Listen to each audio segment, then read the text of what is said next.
مشہور سیاح ابن بطوطہ جب اپنے سفر کے دوران ہندوستان پہنچے تو انہوں نے ایک ایسا دل دہلا دینے والا منظر اپنی آنکھوں سے دیکھا جسے وہ زندگی بھر نہ بھلا سکے۔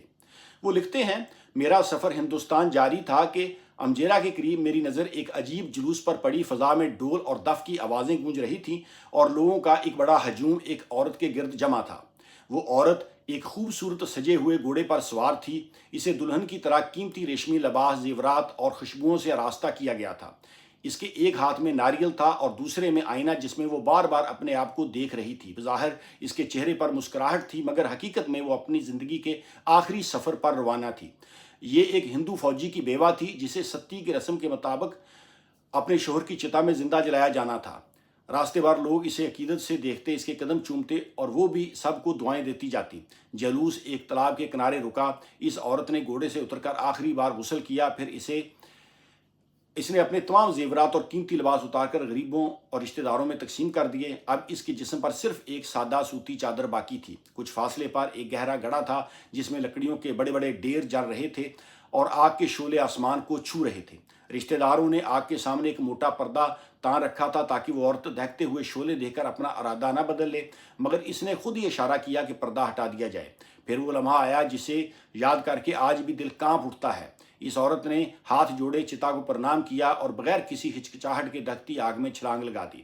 یوں ہی وہ آگ میں گری، اس کے رشتہ داروں نے اس پر باری لکڑیاں اور گھی میں بھگے ہوئے کپڑے پھینکنے شروع کر دیے تاکہ اگر وہ باہر نکلنا چاہے تو بھی نہ نکل سکے۔ اسی لمحے ڈول انتہائی زور سے بجائے جانے لگے اور ہجوم چیخنے چلانے لگا تاکہ اس عورت کی زندہ جلنے کی دردناک چیخیں کسی کے کانوں تک نہ پہنچ سکیں۔ ابن بطوطہ لکھتے ہیں، میں گھوڑے پر سوار تھا، سب دیکھ رہا تھا۔ آگ کی شدت، جلتی لکڑیوں کی آواز اور اس ہولناک منظر نے میرے ہوش اڑا دیے۔ میری آنکھوں کے سامنے اندھیرا چھا گیا، دل گھبرا اٹھا اور میں صدمے کی شدت سے بے ہوش ہو کر گھوڑے سے نیچے گر پڑا۔ میرے ساتھیوں نے میرے چہرے پر پانی چھڑکا تو کہیں جا کر مجھے ہوش آیا، لیکن وہ منظر ہمیشہ کے لیے میرے ذہن پر نقش ہو گیا۔ اب سوچنے کی بات یہ ہے، آج بھی اکثر لوگ یہ سوال کرتے ہیں کہ اسلام نے عورت کو کیا دیا؟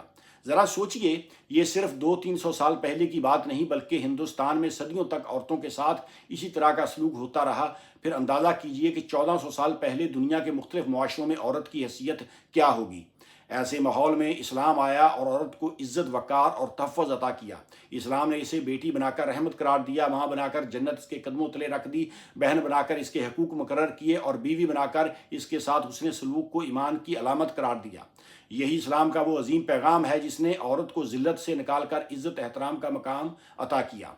کسی بھی معاشرے کی اصل پہچان اس بات سے ہوتی ہے کہ وہ اپنی عورتوں کے ساتھ کیسا سلوک کرتا ہے۔ اسلام نے عورت کو کوئی بوجھ نہیں سمجھا بلکہ اسے عزت، احترام، وراثت، تحفظ اور باوقار زندگی کا حق دیا۔ یہی وہ نعمت ہے جس کی قدر ہمیں بہرحال ہر حال میں کرنی چاہیے۔